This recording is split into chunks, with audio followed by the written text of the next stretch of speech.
Hey, it's Patrick, and I'm gonna show you how to set the sag on your Harley-Davidson.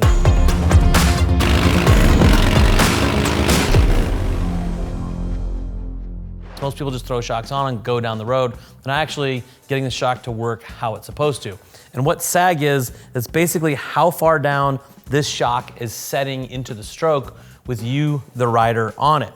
And basically, you want your sag to be 1/3 of the total stroke. And generally, most Harley shocks are about 3 inches, maybe a little bit less. Now, basically, this is gonna be the same setup for all twin shock models. So baggers, Dynas, Sportsters, this is all gonna apply the same. We're going to stand this bike up. I'm gonna use a flat jack, put underneath of it. We're gonna take the weight off of it so the rear tire is just barely touching the ground. If you don't have that flat jack, you can use a friend. Stand the bike up, do not have anybody sit on it. Hold up on the rear, try to take some weight off of the rear of that bike, and we're gonna measure from a fixed point. I like to measure from this shock mount here up to a fixed point on the fender. After we take that measurement, whoever is going to be riding the bike needs to sit on the bike, give it a good bounce. While you're sitting on the bike, have your helper measure from the same 2 points.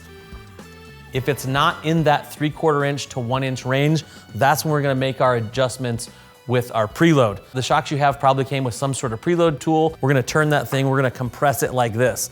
That's gonna lengthen that shock a little bit and give us more of a sag number. If we're at too much, say we're at 1.25 inches, we wanna take some out of there, we're going to take this tool and we're going to loosen that shock. As it kind of comes up, it's gonna let that squash down in there and give us more sag.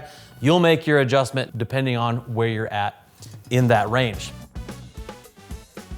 So now that our sag is set, there is something else to take into consideration here.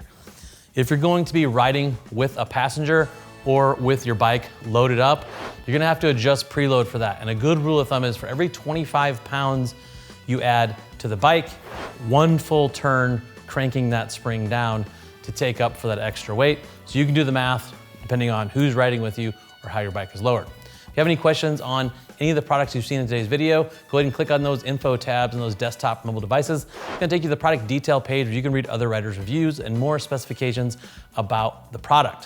If you still have more questions, feel free to reach out to our customer service team. They would love to talk to you about what works best for you, your motorcycle, budget, and riding style. I am Patrick. Thank you for watching. Now go work on those motorcycles.